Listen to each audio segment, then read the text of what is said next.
Welcome back mga Kaspiro at sa mapagpalang araw po sa ating lahat at samahan nyo kami sa aming ginawang pamana kasama Let's si go! Edmond nung unang araw at yung pangalawang araw ay si Gio Adventure naman at yung bisita niyang galing pa ng France. Kaya let's go mga Kaspiro, samahan nyo kami sa aming ginawang pamana at ito yung mga kaganapan.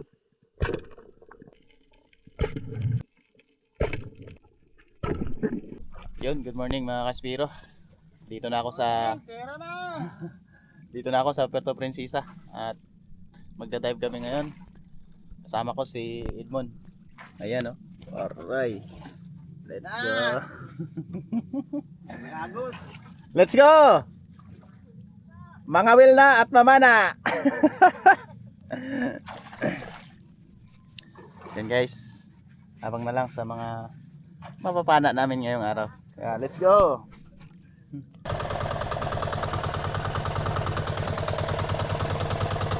Yan mga Kaspiro, dito na kami sa unang spot. Pana na. Pana na! Let's go. Namiss ko yung Merong malaki! Namiss ko yung mga spot namin dito. Pagbaba ko pa lang nga sa bangka mga Kaspiro, hindi pa nakalayo ay nakakita kagad tayo ng isang target.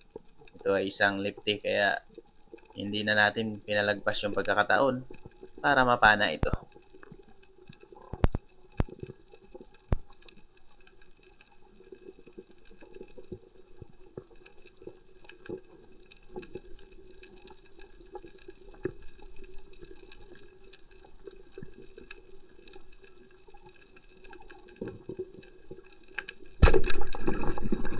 At ayan mga Kaspiro, nakapana na tayo ng unang isda natin. Bali, nakapana pala tayo dito ng talakitok saka maure mga Kaspiro. Ang problema lang ay hindi na natin nakuhaan ang video gawa ng sobrang lamo na talaga sa spot kung saan natin napana yung dalawa.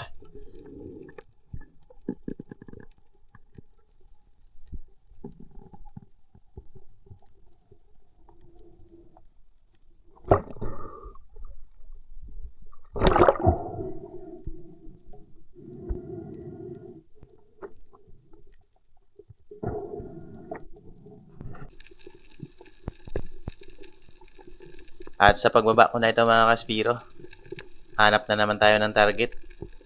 Habang nag-aabang ako dito ng mga malalaking isda na dadaan, ay may napansin ako na may nakaharap na sa atin dyan sa unahan. Isang coral trout or lapu-lapu mga Kaspiro. Kaya nung wala akong ibang napansin na lalapit na malalaking isda, ay ito na lang ang aking tinarget. At naging successful naman mga Kaspiro.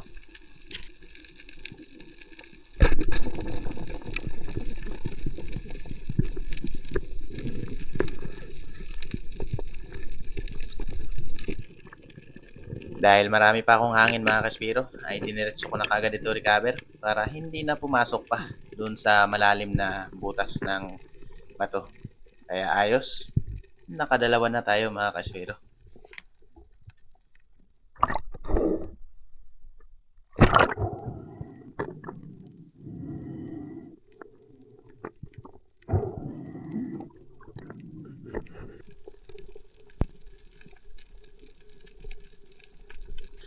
At sa dive kong ito mga Kaspiro, napansin ko dyan sa unahan na mayroong malaking bato kaya dumapa ako dito para mag-ambush.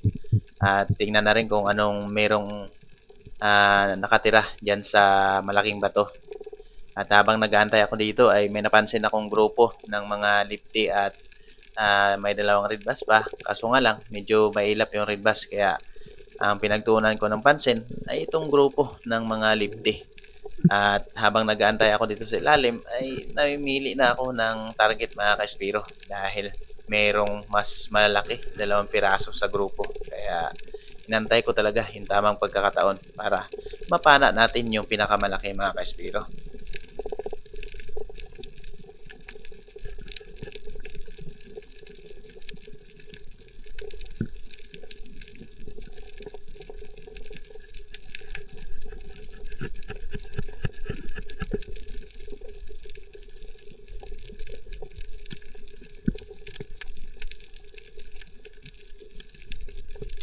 medyo may kailapan na yung grupo ng mga lifty na ito mga kaspiro. Kaya ang ginawa ko ay dinahandahan ko gapang para magkaroon tayo ng distansya at mapana natin ng maayos ang lifting ito.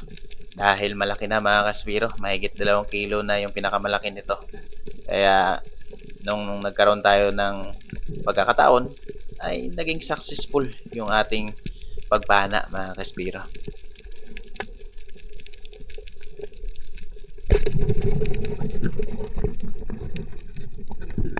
At ayan nga mga kaspiro, isang napakagandang patama natin dito sa malaking lifty na ito. Kaya ayos, sulit yung pag-aantay natin ng matagal sa ilalim mga kaspiro.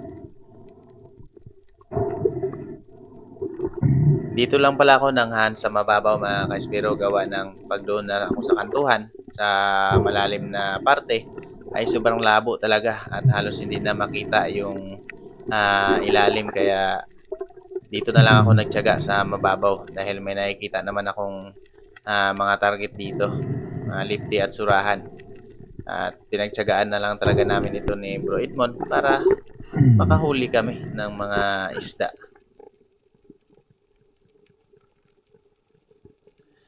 At ayan mga kaspiro, kung napapansin nyo talagang hindi maganda yung visibility dito sa kantuhan. Kaya sinubukan ko pa rin magbaba dito para makita kung anong meron dito. Pero nung habang pababa ako dito, ay napansin ko yung grupo ng mga ilak at mayroong pang kasamang red bass dyan sa unahan. Kaya dahan-dahan akong gumapang pababa at lumapit dyan banda sa may bato para ma-meet natin yung distansya dahil nga, ayan, limited lang yung nakikita natin mga kaspiro gawa ng malabo talaga yung visibility ng tubig.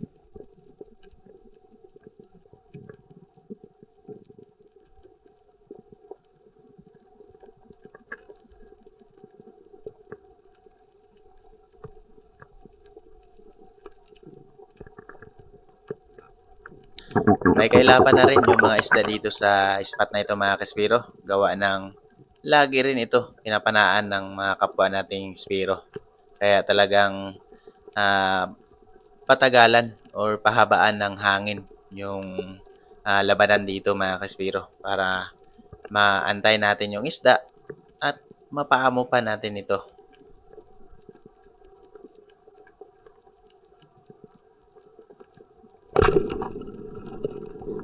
At ayan nga mga kaspiro, napana natin yung isang ilak, kaya ayos, may pang-ihaw na kami ni Bro Edmond. At pagkatapos nga nito mga kaspiro, ay umakyat na rin kami ng bangka at nagbiyahe dahil mahigit 1 oras pa yung biyahe namin galing dito sa spot pa uwi doon sa San Jose Playa.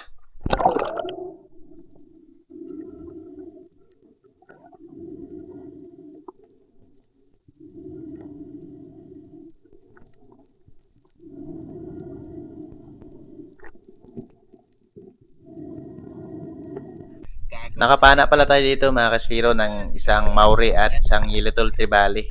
Ang problema lang, hindi na natin nakuha ng video gawa ng sobrang labo talaga sa area kung saan natin napana ito. Uwi na kami mga kaspiro kasi pagod na. Saka mahigit 1 oras pa ito tatakboy namin. Dito kami galing sa Dos Palmas. At habang pauwi nga kami mga kaspiro, ito ang laging ginagawa namin.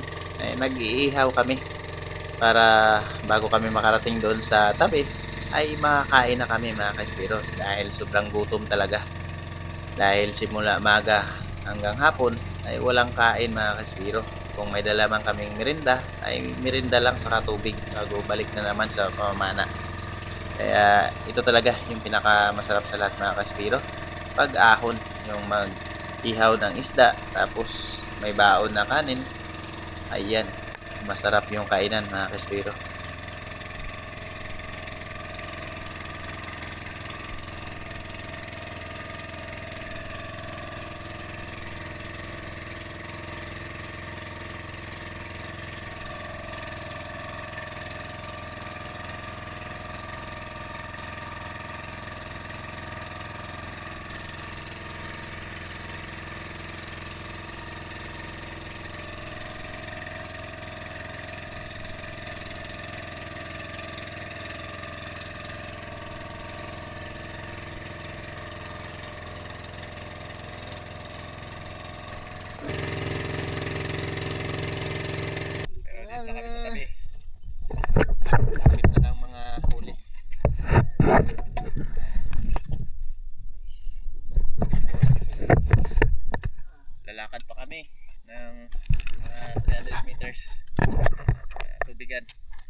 Nahirapan ka maglakad?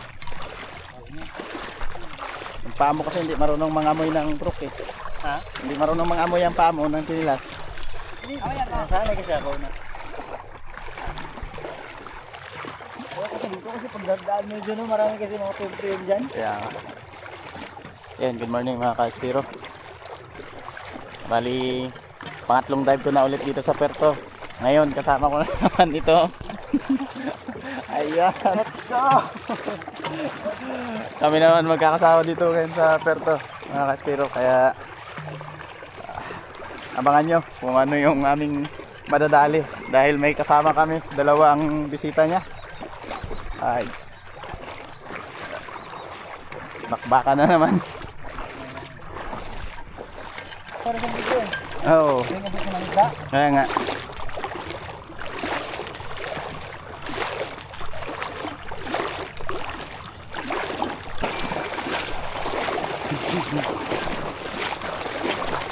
Let's go. Of all the things that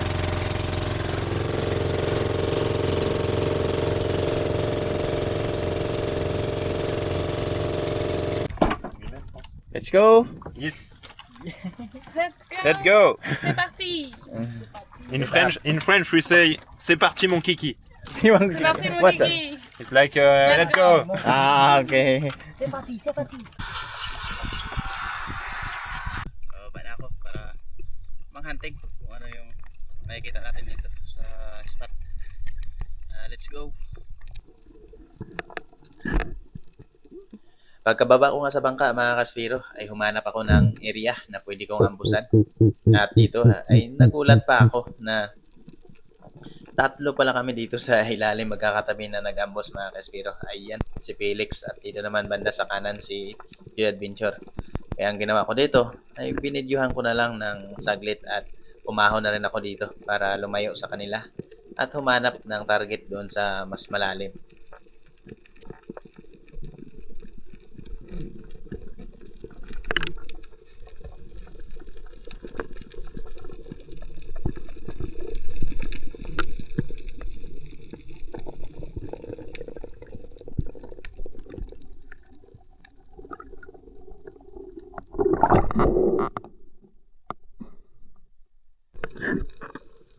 At dito nga mga Kaspiro, habang nag-i-scout ako sa kalagitnaan ng lalim ng sinisisid ko na ito, ay nakita ko itong isang good size na lapu-lapu. Kaya hindi ko na pinalagpas yung pagkakataon. Diniritso ko na ito mga Kaspiro at pinana. Kaya ayan, isang napakagandang patama yung ating nagawa dito.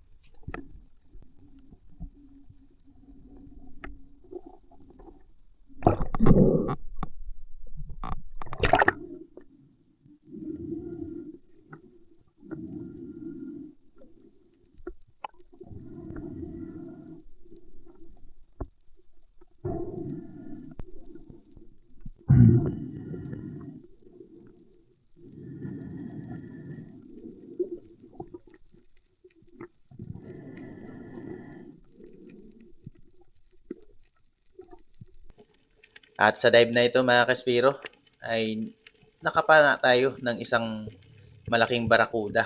Ang problema lang na mga Kaspiro, ito na hindi natin inaasahan. Nagkaroon ng moist yung casing ng ating camera. Kaya hindi nakita masyado yung pagtira natin sa barakuda mga Kaspiro. Sayang talaga. At hindi ko napansin ito kung hindi pa ako nakaakyat ng bangka. Kaya grabe talaga yung panghinayang ko mga Kaspiro.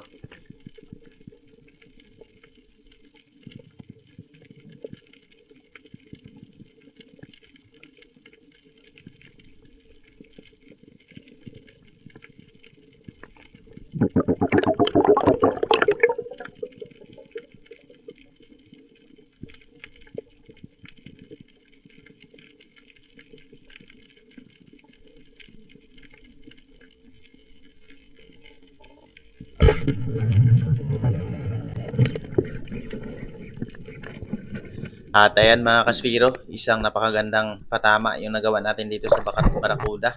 Ang problema nga lang ay hindi nakita masyado sa video gawa ng ayan. nagkaroon talaga ng moist yung ating casing.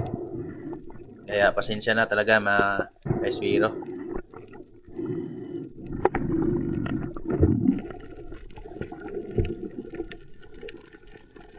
Matapang talaga itong Great Barracuda mga ka-Espiro. Ayan, kung nakita nyo nung pababa ako, ay sinalubong pa ako na kahit na may tama na siya. Kaya ang ginawa ko dito ay binaba ko na ito mga ka-Espiro at ayan, sinaksak ko na kaagad para hindi na manglaban pa.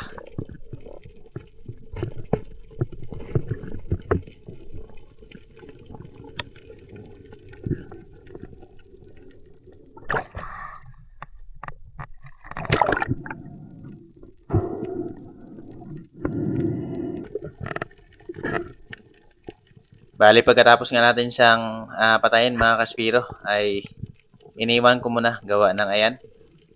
Pinulupot niya pa dito sa mga corals yung shooting line natin. Kaya medyo mahirap i-recover pag ganito yung sitwasyon mga ka-Espiro. Gawa ng napaka-healthy pa ng mga corals dito. Kaya kailangan talaga na maingatan para hindi ma-damage.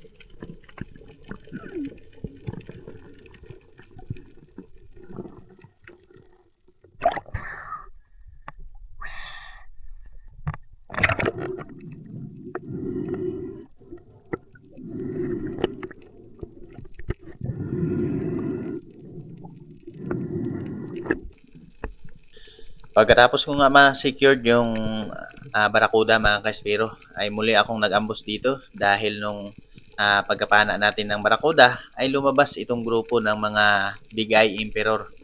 Dahil mababaw lang ito mga ka-Espiro, kaya magkakaroon talaga tayo ng pagkakataon na makakapana dahil mas mahaba yung oras natin na pag-aantay dito sa ilalim.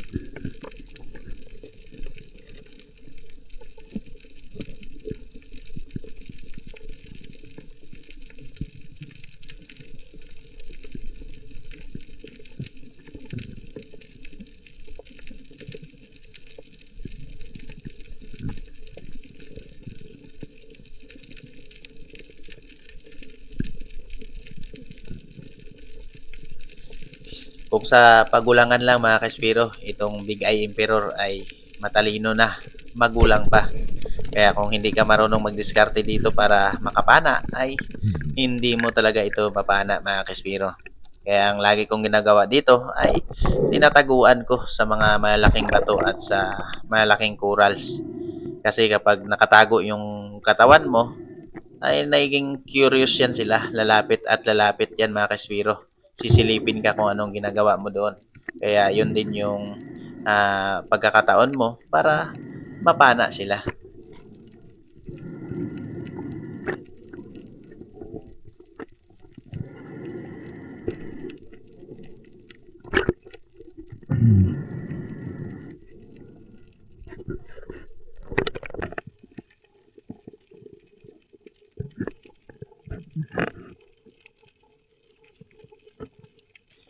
Pagkatapos ko nga makuha yung unang Big Eye natin mga ka-Espiro, ay muli na naman akong nag-ambush dito kung saan tayo nakapisto kanina. Ay sa una-unahan lang ng konti ng napanaan natin dahil nandito pa rin yung grupo at yung kasama niyang malaki. Kaya muli na naman akong nag-ambush dito at tumago sa mga malalaking corals para sa ganon lalapit at lalapit sila mga ka-Espiro.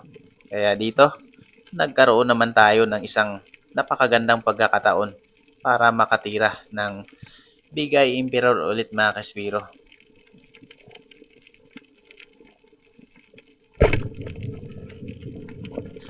Ayun mga ka-Espiro, kung nakikita nyo, pumuti na lang siya dahil nabuto natin itong Big Eye Emperor kaya hindi na nakapaglaban pa mga ka-Espiro at hindi napunit yung kanyang laman.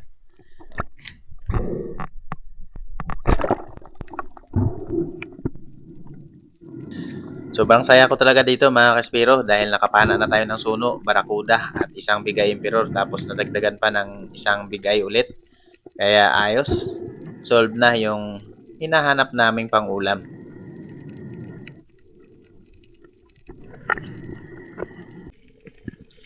Pabalik na ako sa bangka mga Kaspiro para maghatid ng napana nating isda. Ang problema lang ay nadaanan ko itong isang lifty na pumasok dito sa bato kaya sinilip ko ito gamit yung flashlight. Kaya sabi ko kung pwede na panain siya sa loob ng bato ay papanain ko. Kaya nung pagsilip ko na pwede talagang panain mga Kaspiro na hindi mag-stuck yung ating shop ay pinana ko ito dahil kailangan namin ng pang-ihaw. Kaya gumawa talaga ako ng paraan para makuha ito mga Kaspiro.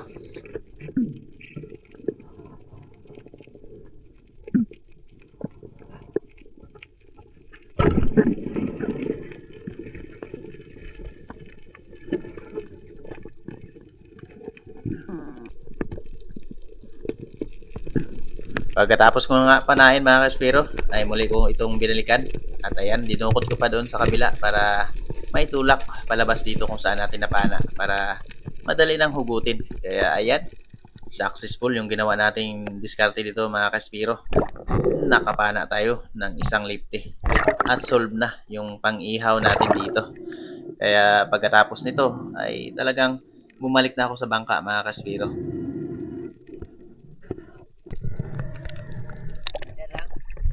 Barakuda, mga bigay. Ay. Wala talaga. Wala na pana? Wala talaga. Pati ako wala din. Saan tayo? Ilipat na tayong bangka doon.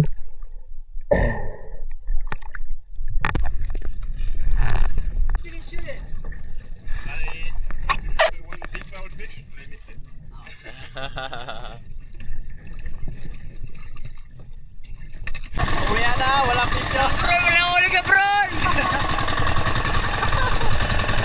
Wala huli na. At ayan na nga mga Kaspiro, tuluyan na kami nagbiyahe pabalik sa tabi dahil nga ayan, medyo ulan na at dumidilim yung paligid. Kailangan namin umalis dito sa laot, baka magkaroon pa ng malakas na hangin at umalon pa. Kaya agaran na kaming umalis doon. Kaya nung pagdating namin dito sa tabi, ayan, umulan na nga mga Kaspiro. Kaya ang ginawa namin dito ay pumunta kami dito sa floating house ng Samabapa dito sa San Jose Aplaya. At dito nga ay naggawa ng kinilaw si Felix. Yung trabaho pala ni Felix mga Kaspiro ay tagaluto sa kanilang lugar. At si Manon naman, yung kanyang girlfriend, ay taga-bake ng mga cake. Yun yung trabaho niya. Floating house, kapag high tide, punta lang dito sa San Jose Aplaya. Hanapin lang si Johnny Garcia para sa inquiry. At ito yung ihawa, no, mga Kaspero. What's up, kabron? Cabron. Kinilaw from Kinilaw. France. Mixed France and Philippines. Yes. Carbon. Kabron, ha? Atin mo si Lebron, kaya tawag siya kabron. Pagkatapos nga maluto dito mga Kaspiro, yung iniihaw ko at nakapagtapos na ng kinilaw si Felix. Kaya kainan na. You're very prepared, ha? Okay. Kain na mga Kaspiro para lulusog.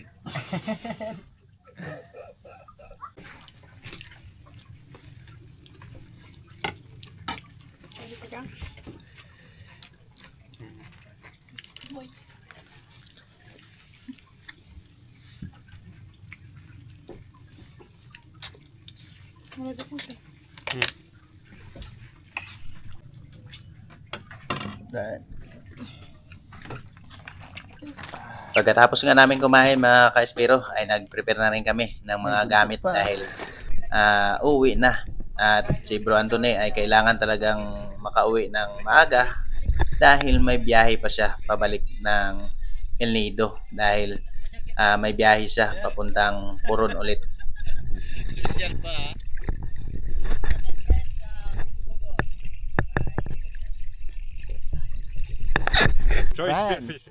Joyce Birgel. Yes. Amazing. Didn't catch fish, but maybe next time. Yes. Walang huli si Felix mga kaspiro. Kaya sabi niya next time. At abangan nyo mga kaspiro, makakasama ko pa rin sila sa pamamana.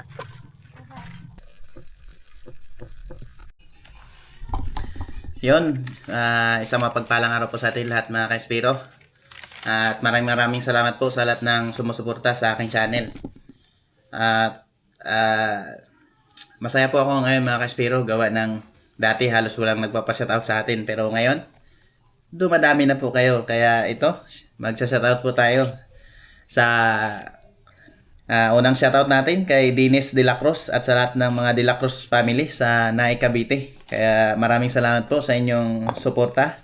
Kay Ranel Cuisto, kay Bin Bilin ng Dumaguete City, kay Rodolfo Cantoria ng Bagong Barrio, Caloocan City, at kay Loria Vidal ng Mountain Province, kay Fish is My Hobby Official, kay Hanford de San Jose ng Caluya Antique, kay Jubin Silos, kay Federico Javier, at sa lahat po ng Javier family, ang Barangay Kaputikan, Talavera, Nueva Ecija, kay Huser Daddy, kay Tony sa Arenas family sa Cagayan de Oro, kay Macmac, kay Felix Auditor, kay Carlos Villamor, at kay Cesar Cuerda. Maraming salamat pre sa iyong suporta. At kay Eduardo Yunson, kay Jewel Manalo, at shout out din sa kanyang dalawang anak na si Shin at Nasty Manalo, at sa kanyang asawa na si Irene Manalo.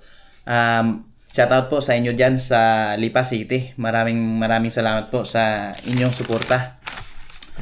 At shout out din kay Quidis family ng Muntinlupa at kay Margie Fishing. Maraming salamat po sa inyong walang sawang suporta.